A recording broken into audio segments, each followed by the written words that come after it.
10-year note treasury yields trade down today as low as 129. It's the lowest we've seen since mid-February. And if you look at a chart, you see that 10-year note treasury yields vaulted higher all the way up to the end of March, nearing 180.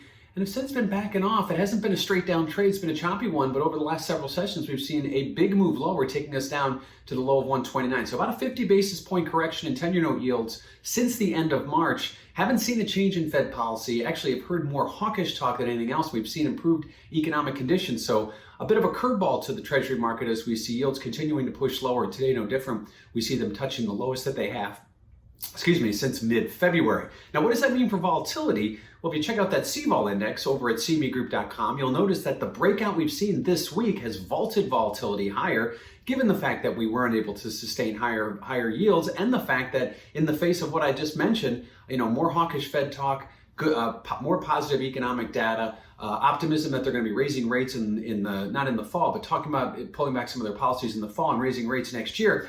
That would necessarily have a push of higher yields. We haven't been seeing that, and obviously things have really turned around here.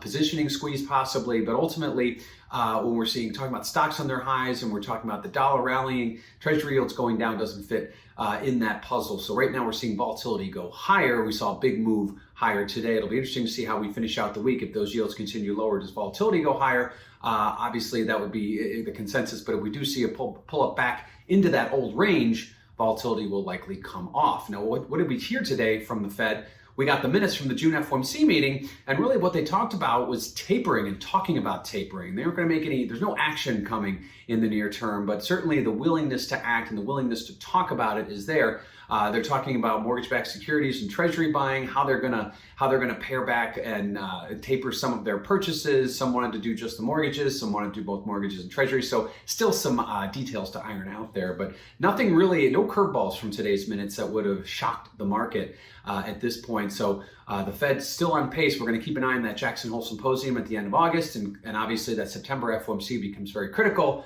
3.5 weeks later. But 10-year note treasury yields midweek seeing another low print as buyers coming out of the woodwork, despite the fact that the Fed remains hawkish, but not too hawkish. And obviously we want to wait until the end of August till we get more talk about tapering.